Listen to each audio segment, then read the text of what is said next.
Good morning. It's good to have you with us this morning, this 13th day of May.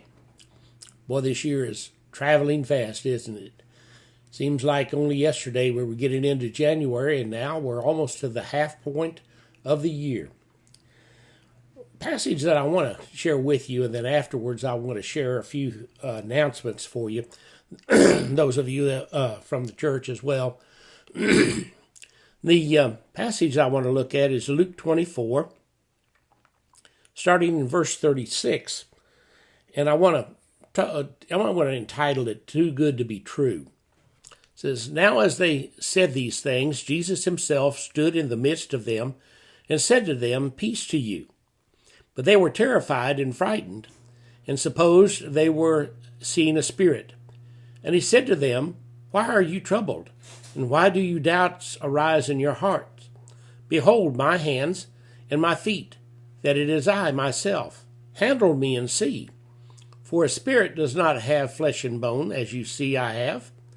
When he had said this, he showed them his hands and his feet.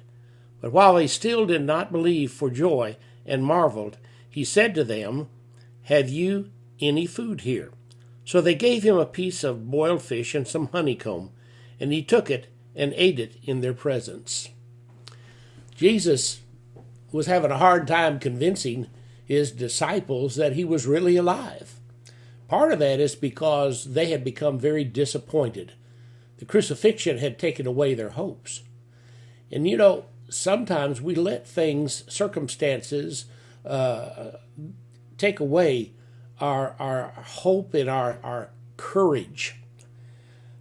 If we are to let nothing stand between us and making of our feet into hinds feet, we must understand the nature of disappointment and how it hinders our pursuit of God.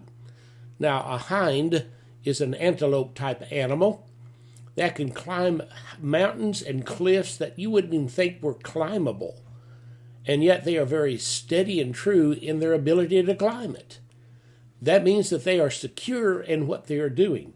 And we need to be able as Christians to have hinds feet, to be secure and not let disappointment cause us to be unstable.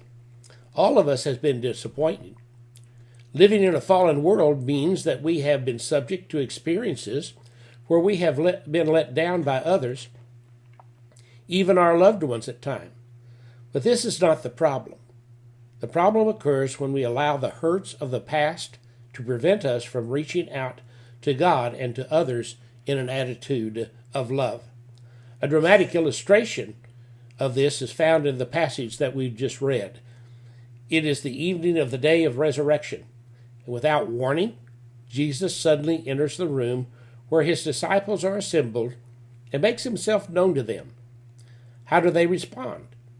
They were still unconvinced, still wondering, for it seemed too good to be true.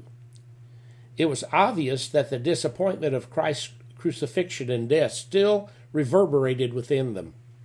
And now, faced with the reality of the resurrection, they did not want to believe it in case it was not true, and they would be disappointed again.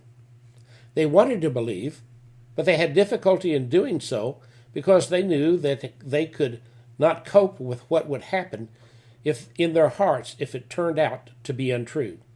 Rather than take the risk of faith, they preferred to, for a little while at least, withdraw into the safety of disappointment. Too many of us are doing that today.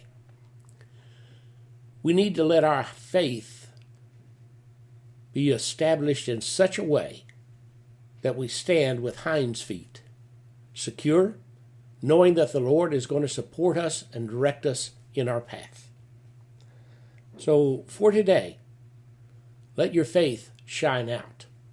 Let it give you courage and instruction. The interesting thing about it is that our animals have faith in us. I see my little kitty back there in the background. Some of you may, that's Zoe. Zoe is one that has become very, kind of switch turned on her. She's become very loving. And as you can see, she's going to come up here and check me out.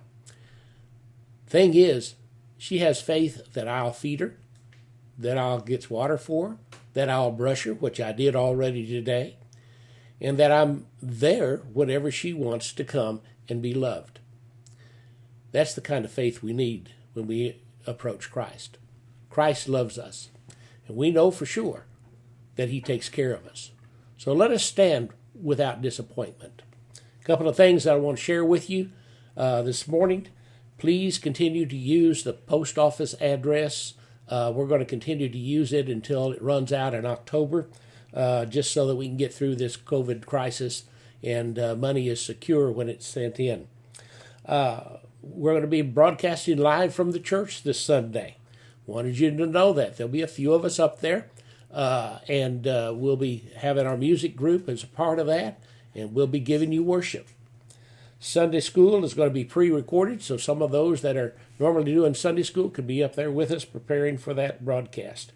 And don't forget, tonight is Wednesday night, and we'll be studying Hebrews 3, 7 through 15.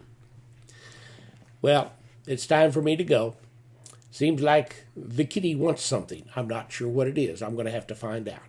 God bless you. Have a great day.